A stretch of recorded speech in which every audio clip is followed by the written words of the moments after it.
अस्सलामुअलैकुम students. First year chemistry में हम चैप्टर नंबर 1 स्टडी कर रहे हैं और आज का हमारा टॉपिक है concept of mole. Concept of mole बड़ा अहम टॉपिक है कैलकुलेशंस के पॉइंट ऑफ व्यू से, और ये एक ऐसा कॉन्सेप्ट है कि जिसकी आपको ओवरऑल केमिस्ट्री में जगह जगह पे ज़रूरत पड़ती रहती है। मुख्तलिफ़ कॉन्सेप्ट्स को समझने में इसकी ज़रूरत लाजमी पड़ती है, जैसे ionisation energy, electron affinity, enthalpy, ठीक है ना, heat of hydrogenation, heat of sublimation, heat of reaction. हम चैप्टर नंबर 7 में ये चीज़ें पढ़ेंगे, वहाँ पे मोल के कॉन्सेप्ट का जिक्र आएगा। इसके अलावा सॉल्यूशंस जब हम बनाते हैं, इसके अलावा जब हम रिएक्शंस करवाते हैं स्टीचियोमेट्री में, स्टीचियोमेट्रिक अमाउंट में हम रिएक्टेंट्स लेते हैं। हमारे इस चैप्टर का नेक्स्ट क्वेश्चन है, उसमें हम वहाँ पे भी मोल के कॉन्सेप्ट का हम यूज़ देखेंगे। और एंट्री टेस्ट के हवाले से भी ये इम्पॉर्टेंट टॉपिक है, इसको हम स्टडी करते हैं।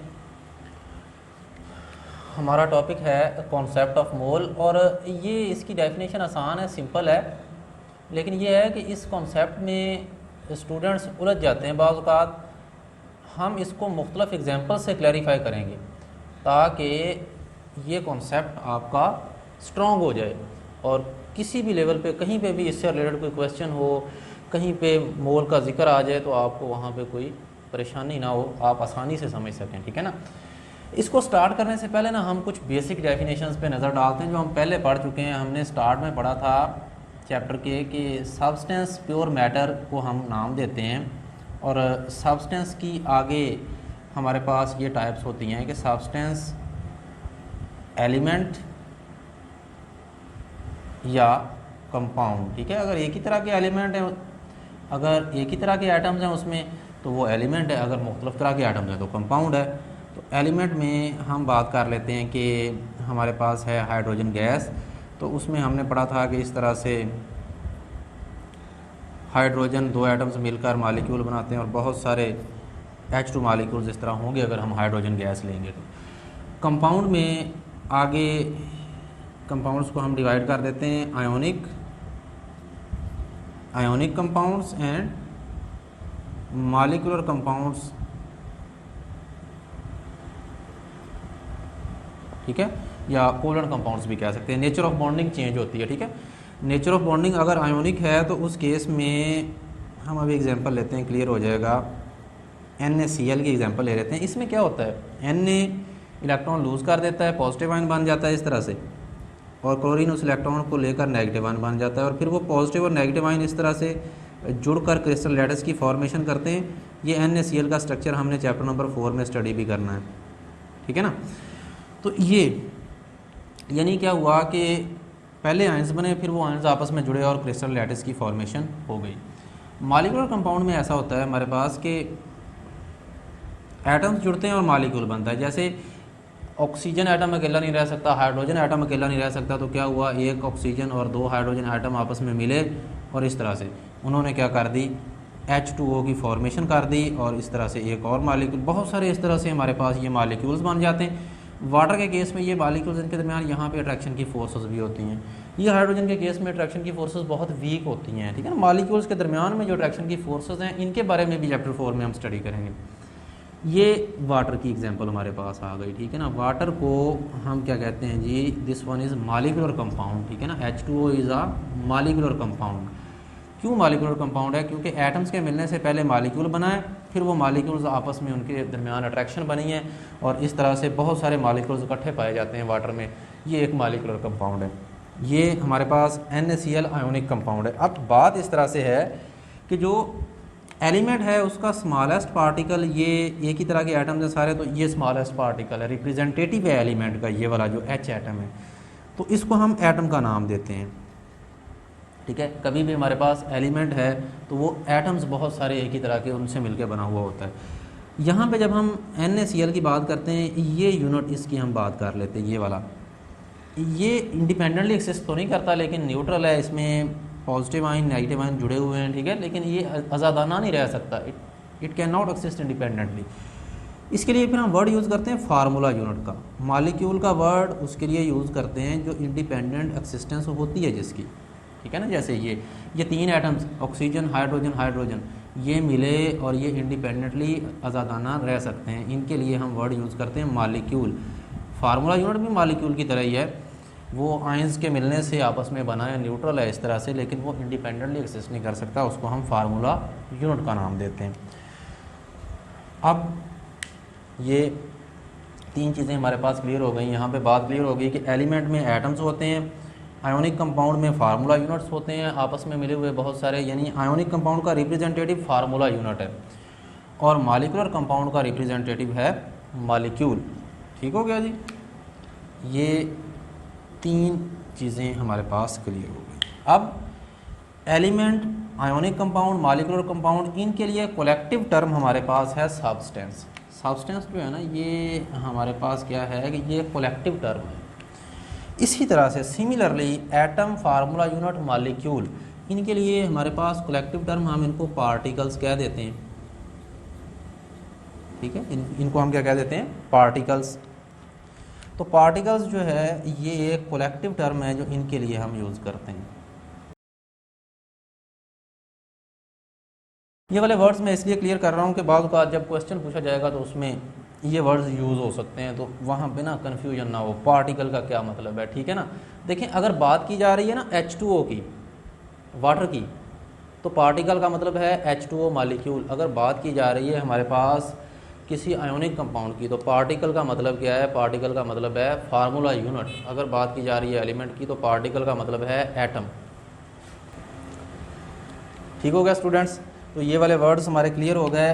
ये पार्टिकल का जो वर्ड है ये हम आयन के लिए भी यूज़ कर लेते हैं सम टाइम। ठीक है, आयन की बात हम करते हैं सॉल्यूशन में। अगर हमारे पास कोई सॉल्यूशन है, जैसे कि फॉर एग्जांपल हमारे पास है NaOH का सॉल्यूशन, सोडियम हाइड्रोक्साइड का सॉल्यूशन, तो उस सॉल्यूशन में OH माइनस आयंस जो होते हैं वही बेसिक करैक्टर उनकी वजह से होता है। ठीक है, तो उसमें OH माइनस आयंस कितने हैं, हम इसमें इंटरेस्टेड होंगे। इस चीज़ में कहीं पे भी हमें रिएक्शन के लिए बेस कैटलिस्ट की ज़रूरत है, तो उसमें OH माइनस आयंस कितने हैं, इस तरह की चीज़ें हमें कैलकुलेट करना पड़ती हैं।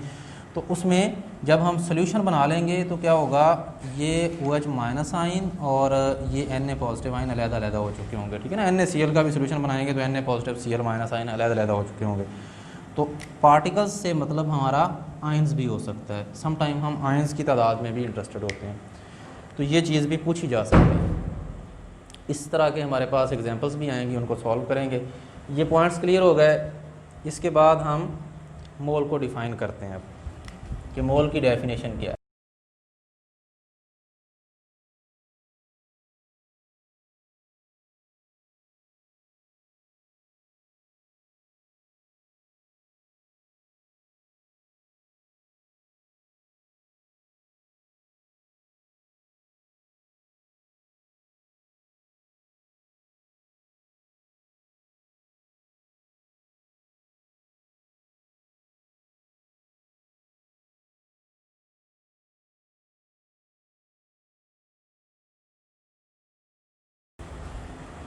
जी स्टूडेंट्स, मोल की डेफिनेशन पे जाने से पहले हम 4 मज़ीद डेफिनेशंस को कवर करेंगे। ठीक है, सबसे पहले हमारे पास ये है कि हम जानते हैं कि एलिमेंट का स्मॉलेस्ट पार्टिकल एटम होता है। Atomic mass of an element expressed in grams is called gram atom. ठीक है, उसे हम ग्राम एटम कहते हैं। ये ग्राम एटम की डेफिनेशन हो गई। Molecular mass of a molecular compound. ठीक है, मॉलिक्यूलर कंपाउंड का स्मॉलेस्ट यूनिट होता है मॉलिक्यूल, और मॉलिक्यूल का मास या एटम का मास हम AMU में लेते हैं, क्योंकि मॉलिक्यूल या atom they are extremely small particles, बहुत स्मॉल होते हैं, उनके मास को हम ग्राम्स में नहीं शो कर सकते, AMU में उनके रिलेटिव मासेस लेते हैं। ठीक है ना। इस पर भी मैं एक वीडियो बना चुका हूँ, उसका लिंक मैं डिस्क्रिप्शन में दे दूँगा, रिलेटिव मास क्या होता है, तो आप वहाँ से देख सकते हैं। Molecular mass of a molecule expressed in grams is called gram molecule, और formula mass of an ionic compound expressed in grams is called gram formula, और ionic mass of an ion expressed in grams is called gram ion. ठीक हो गया। ये 4 definitions हमारे पास आ गई। अब ऐसा है कि ये जो हमारे पास टर्म्स है ना, ग्राम एटम, ग्राम मालिक्यूल, ग्राम फार्मूला, ग्राम आयन, इन सब के लिए हमारे पास एक कलेक्टिव टर्म है मोल। यानी ये सारी टर्म्स इज़ कॉल्ड, यहाँ पे मैं लिखूँगा is called mole, gram mole और मोल। यानी अगर मोल को हम डिफ़ाइन करना चाहें तो हम कर सकते हैं डिफ़ाइन ऐसे: atomic mass of an element, molecular mass of a molecular compound, formula mass of an ionic compound और ionic mass of an ion expressed in grams is called gram mole और मोल। ठीक है, जब हम मोल की definition लिखते हैं ना, इस तरह बहुत लेंथी हो जाती है ये डेफिनेशन। इसको सिंप्लीफाई करना हो अगर हमने, तो हम ये कह सकते हैं जी एटॉमिक मास ज़ाहिर है वो एक एलिमेंट का ही होगा एटॉमिक मास, मॉलिक्यूलर मास एक मॉलिक्यूलर कंपाउंड का ही होगा, और फार्मूला मास आयोनिक मास एक आयन का ही होगा। तो हम ऐसे कह सकते हैं atomic mass, molecular mass, formula mass और ionic mass expressed in grams is called gram mole और मोल। ठीक है ना, ये कंसेप्चुअली डेफिनेशंस आपने लिखनी होती हैं। आप बेशक ये कंप्लीट लिख दें या ये वाली वर्डिंग लिख के आप लिख दें, आपकी डेफिनेशन एक्यूरेट होगी। और जब पूछा गया है जी डिफ़ाइन करें ग्राम मालिक्यूल, तो फिर आपने स्पेसिफाई करना है molecular mass expressed in gram is called gram molecule भी ठीक है, लेकिन वो डेफिनेशन बहुत छोटी हो जाएगी। तो molecular mass of a molecular compound expressed in grams is called gram molecule, या molecular mass of a substance भी कह सकते हैं। ठीक है, क्यों? क्योंकि molecular compound, ionic compound, element, these are substances. ठीक है, कलेक्टिव टर्म है ये आप यूज़ कर सकते हैं। ठीक है, आप ऐसे भी लिख सकते हैं मोल की definition atomic mass, molecular mass, formula mass, ionic mass of a substance expressed in grams is called mole या ग्राम मोल। ठीक है, तो डेफिनेशन में वेरिएशंस आ सकती हैं, कॉन्सेप्ट बेस आपकी डेफिनेशन होनी चाहिए। ठीक है, बाकी ये है कि इनकी ना हम एग्जांपल्स लेते हैं। यहाँ पे एग्जांपल्स मैं इकट्ठी लूँगा यहाँ पे मोल की डेफिनेशंस। ठीक है ना, मोल की ही हम एग्जांपल्स लेंगे, एग्जांपल्स ऑफ मोल। मोल की एग्जांपल लेंगे जी हम। मैं कहता हूँ कि मेरे पास है 23 ग्राम ऑफ सोडियम। सोडियम एक मेटल है, मेरे पास 23 ग्राम सोडियम मेटल है। 23 जो है it is the atomic mass of sodium atom. Sodium के एक एटम का मास 23 AMU होता है। तो मैंने क्या किया, उसको ग्राम में शो कर दिया, तो वो क्या बन गया, वो ग्राम एटम या मोल बन गया सोडियम का। 23 gram of sodium, it is 1 mole of sodium. ये क्या होगा हमारे पास, 1 मोल होगा। इसके अलावा वाटर की बात करें, मॉलिक्यूलर मास। ठीक है, मॉलिक्यूल को ही ले लें आप, H2O मॉलिक्यूल है ना, 16, 17 और 18, तो 18 ग्राम ऑफ H2O या वाटर, या अगर हाइड्रोजन की ही एग्जांपल ले लें तो मैं कह सकता हूँ कि 1.008 ग्राम ऑफ हाइड्रोजन। ठीक है, वो क्या हो जाएगा, 1 ग्राम एटम हो जाएगा। या आप फार्मूला यूनिट की एग्जांपल लेते हैं NaCl। सोडियम के एक एटम का मास 23 और क्लोरीन के एक एटम का मास 35.5 होता है। ठीक है, अब 23 प्लस 35.5 ये बन जाएगा हमारे पास 58.5 ग्राम ऑफ टेबल साल्ट या NaCl, ये भी 1 मोल होगा। यहाँ पे OH माइनस आयंस की बात कर लें, एक ऑक्सीजन और एक हाइड्रोजन एटम है, तो 16 और एक हाइड्रोजन का मास 17 gram of OH minus ions. तो ये सारी चीज़ें क्या हैं, ये हमारे पास क्या है, 1 मोल है, ये 1 मोल है। 23 ग्राम सोडियम को हम कह सकते हैं 1 mole of sodium. This one is 1 mole of water, 1 mole of hydrogen, 1 mole of NaCl। ठीक है, ये चीज़ें आ गई। अब ऐसा है कि हमें पूछा जाता है जी एग्जांपल दें आप ग्राम मालिक्यूल की। ठीक है, तो ग्राम मालिक्यूल की एग्जांपल में आप ये नहीं लिख सकते कि 23 gram of sodium is gram molecule, उसमें आपने मालिक्यूल की ही एग्जांपल देनी। H2O मालिक्यूल आप लिख सकते हैं, उसमें 18 gram of H2O, 18 gram water. या हमारी बुक में एक और एग्जांपल दी गई है, वो एग्जांपल है यहाँ पे 342 ग्राम ऑफ सक्रोज C12H22O11। ठीक है ना, इसका आप मैथ कैलकुलेट करें, 12 एक एटम का मैथ होता है कार्बन के, 12 मल्टीप्लाइड विद 12 प्लस 22 प्लस 16 एक ऑक्सीजन एटम का मैथ है, 16 मल्टीप्लाइड विद 11, सबको ऐड अप करेंगे ना तो ये 342 ही बनेगा। 342 ग्राम अगर हमारे पास सक्रोज के हों तो वो 1 मोल ऑफ सक्रोज है, और sucrose is a molecular compound, ठीक है। तो हमारे पास क्या आ जाता है, ग्राम मालिक्यूल उसको हम कह सकते हैं। ग्राम एटम में बहुत सारी एग्जांपल्स हो सकती हैं हमारे पास। हम कह सकते हैं जी 40 ग्राम ऑफ कैल्शियम। कैल्शियम के एक एटम का मैस 40 AMU होता है, ठीक है ना। कार्बन 12 के 12th पोर्शन के साथ कंपैरिजन करें हम तो उसकी निस्बत कैल्शियम का एक एटम 40 टाइम्स हैवियर है, इस वजह से उसका मैस है 40 AMU। उसको हमने ग्राम में शो कर दिया, वो ग्राम एटम बन गया, ठीक है। उसको मोल भी कह सकते हैं। ग्राम फार्मूला में हम एग्जांपल लेना चाहें किसी और आयोनिक कंपाउंड की, NaCl से हट के एग्जांपल ले लेते हैं। CaO calcium oxide ionic compound है, इसका मैस है 40, इसका है 16, तो कितना बन जाएगा 40 + 16, तो हमारे पास 50 और 56 gram of CaO is 1 mole of calcium oxide, या 1 ग्राम फार्मूला ऑफ कैल्शियम ऑक्साइड। ग्राम आइन में हम मज़ीद बात कर सकते हैं, हम कह सकते हैं कि 35.5 gram of Cl minus ions, तो ये 1 मोल ऑफ क्लोराइड आइंस हो जाएगा, ठीक है ना। बहुत सारी एग्जांपल्स हमारे पास हो सकती हैं, बुक वाली भी, इससे हट के भी हो सकती हैं। तो ये हमारे पास था मोल का कॉन्सेप्ट, इसमें हमने डेफिनेशंस क्लियर की हैं। अब ना थोड़ा सा इसको कलेक्टिवली हम देखते हैं कि मोल का कॉन्सेप्ट हम क्यों यूज़ करते हैं, इसका यूज़ करने का मकसद क्या है।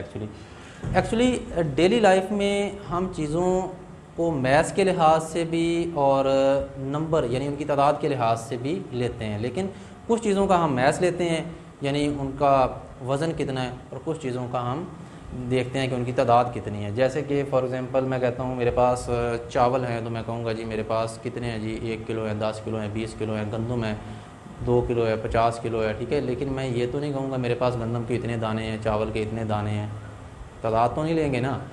या कुछ चीज़ें हम अमाउंट में भी लेते हैं, जैसे मैं कहता हूँ मेरे पास बोर्ड मार्कर हैं, तो मैं ये नहीं बताऊँगा किसी को कि मेरे पास 5 किलो बोर्ड मार्कर हैं, मैं ये कहूँगा मेरे पास जी 10 बोर्ड मार्कर हैं, मेरे पास 3 हैं, मेरे पास 1 दर्जन बोर्ड मार्कर हैं, ठीक है ना। जब हम चीज़ों को बाय मैस ले रहे होते हैं तो हम उनको ग्राम, किलोग्राम वगैरह में रिप्रेजेंट करते हैं। जब बाय नंबर ले रहे होते हैं तो हम यही कहते हैं 10 हैं, 20 है, या हम दर्जन का कॉन्सेप्ट ले लेते हैं, सैकड़े का कॉन्सेप्ट ले लेते हैं, ठीक है ना। 100, 100 को एक सैकड़ा भी हम बार कह देते हैं। तो मोस्टली दर्जन का कॉन्सेप्ट तो आम चलता है, तो हम ना इसको दर्जन के कॉन्सेप्ट से ही रिलेट कर देते हैं। एक दर्जन जो है किसी भी चीज़ की, उसमें 12 होंगी वो चीज़ें। इसी तरह कोई भी चीज़ है उसका एक मोल है तो उसमें कितने पार्टिकल्स होंगे, 6.02 × 10⁻23, उसमें इतने पार्टिकल्स होंगे, ठीक है ना। तो ये चीज़ है, यहाँ पे मोल में बहुत ज़्यादा पार्टिकल्स होते हैं। अगर किसी के पास 1 मोल है 1 रुपए वाले सिक्कों का ही, तो उसके पास बहुत ज़्यादा अमाउंट में पैसे हैं, देखें ये इतनी अमाउंट है उसके पास, तो ये मिलियंस में, बिलियंस में बहुत बड़ी अमाउंट बन जाती है।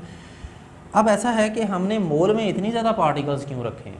एक्चुअली जब हम बात करते हैं ना एटम्स, मालिक्यूल्स, फार्मूला यूनिट्स या आयंस की, ये बहुत स्मॉल होते हैं, और अगर इनको हम 10, 15, 20 या 50 की तादाद में ले भी लें तो उनका मैस बिल्कुल माइन्यूट होगा, उनको हम यूज़ नहीं कर सकते रिएक्शंस में, उनके बारे में हम कोई ज़्यादा चीज़ें स्टडी में उनको यूज़ नहीं कर सकते, लेबॉर्ट्री में उनके बारे में स्टडी करना उनको ज़रा मुश्किल होता है। लेकिन ऐसा है कि अगर हमारे पास छोटे छोटे पार्टिकल्स वो इतनी बड़ी तादाद में आ जाएंगे तो देन वो कंसिडरेबल अमाउंट होगी उनकी। जैसे कि मेरे पास 1 दर्जन बोर्ड मार्कर हैं तो वो बोर्ड मार्कर्स की कंसिडरेबल अमाउंट है। अगर मेरे पास 1 दर्जन H2O मालिक्यूल्स की है वो कंसिडरेबल नहीं है, क्योंकि 1 दर्जन H2O मालिक्यूल्स वो तो नज़र ही नहीं आएंगे, बिल्कुल कम तादाद में होंगे, उनका क्या रिएक्शन करवाऊँ मैं, कहाँ यूज़ करूँ उनको, ठीक है ना। लेकिन अगर H2O मालिक्यूल्स इतनी तादाद में है देन वो कंसिडरेबल अमाउंट है, उनको रिएक्शंस में यूज़ कर सकते हैं, उसके बारे में स्टडी कर सकते हैं, ठीक है। क्लियर होगी बात। इसलिए हमने नंबर ऑफ़ पार्टिकल्स मोल में बहुत ज़्यादा रखे हैं, बहुत ज़्यादा पार्टिकल्स होते हैं एक मोल में, क्योंकि जब हम ये small particles atom, molecules, ions, atoms वगैरह को कंसिडरेबल अमाउंट में लेते हैं तो उनकी कंसिडरेबल अमाउंट जब हम लेते हैं तो बहुत ज़्यादा पार्टिकल्स उसमें होते हैं। जैसे 18 ग्राम वाटर अब जो है वो कितना होगा, बिल्कुल माइन्यूट सा होगा, लेकिन उसको हम यूज़ कर सकते हैं कहीं रिएक्शन में, उसके बारे में हम देख सकते हैं ये किस तरह से रिएक्ट करता है, लेकिन उसमें तो फिर पार्टिकल्स बहुत ज़्यादा हैं, ठीक है। इससे कम मिकदार भी हम यूज़ कर सकते हैं। तो ये हम इस मकसद के लिए मोल का कॉन्सेप्ट यूज़ करते हैं, क्योंकि हम केमिस्ट्री में इस चीज़ में इंटरेस्टेड होते हैं कि हमारे पास अगर कोई सब्सटेंस है तो उसकी मैस में मिकदार कितनी है और उसके पार्टिकल्स कितने हैं, दोनों चीज़ों में हम इंटरेस्टेड होते हैं, ठीक है ना। रोज़मर्रा ज़िंदगी से हट के, यानी डेली लाइफ में तो हम इसी चीज़ में इंटरेस्टेड है ना, कुछ चीज़ें उनका मैस कितना है और कुछ चीज़ें उनकी तादाद कितनी है, इस तरह से कुछ चीज़ों का हम मैस नहीं देखते, कुछ चीज़ों की तादाद नहीं देखते। लेकिन केमिस्ट्री में हम चीज़ों के मैसेज और उनकी जो तादाद है पार्टिकल्स की, वो पैरेलल साथ साथ देख रहे होते हैं। तो इस मकसद के लिए हमें यूज़ करना पड़ता है मोल का कॉन्सेप्ट। और कभी भी किसी भी चीज़ का 1 मोल होगा तो उसमें क्या होंगे हमारे पास होंगे 6.02 मल्टीप्लाइड विद 10⁻⁻23 पार्टिकल्स, उसमें इतने पार्टिकल्स होंगे, ठीक है। क्लियर होगी बात। 18 ग्राम H2O लेते हैं, वो 1 मोल है, उसमें H2O पार्टिकल्स इतने हैं, ठीक है। जब हम बात कर रहे हैं NaCl की, तो उसमें फिर फार्मूला यूनिट्स इतने होंगे 1 मोल में। अगर हम बात कर रहे हैं हाइड्रोजन गैस की, तो उसमें H एटम्स इतने होंगे तादाद में। तो ये मोल के कॉन्सेप्ट को मज़ीद हम आगे एक्सटेंड करेंगे, इससे रिलेटेड एग्जांपल्स भी सॉल्व करेंगे। फ़िलहाल इतना ही, और एवोगाड्रोस नंबर जब पढ़ेंगे तो ये कैलकुलेशंस मज़ीद हमारे पास वाज़ेह हो जाएंगी। फ़िलहाल इतना ही कि आपको पता होना चाहिए कि किसी भी चीज़ का 1 मोल है, उसमें पार्टिकल्स की तादाद इतनी होती है, और जब हम चीज़ों को मोल्स में ले रहे होते हैं तो देन हम पार्टिकल्स की तादाद बता सकते हैं, लेकिन जब हम उनके मैसेज ले रहे हैं देन पार्टिकल्स की तादाद हम नहीं बता सकते, ठीक है। अगर मेरे पास 18 ग्राम पानी है और मेरे पास मोल का कॉन्सेप्ट नहीं है, मैं तो नहीं बता सकता कि उसमें कितने पार्टिकल्स हैं, ठीक है। और यहाँ से मोल की एक और डेफिनेशन भी निकल के आती है। कैसे डिफ़ाइन कर सकते हैं कि इतने पार्टिकल्स की जो कलेक्शन है वो भी 1 मोल है, ठीक है। Collection of 6.02 multiplied with 10⁻23 particles is called 1 मोल, ठीक है। इस तरफ से भी मोल को हम इस तरह डिफ़ाइन कर सकते हैं। ये सेकंड डेफिनेशन हम नेक्स्ट एवोगाड्रोस नंबर में पढ़ेंगे। ठीक हो गया जी, वस्सलाम।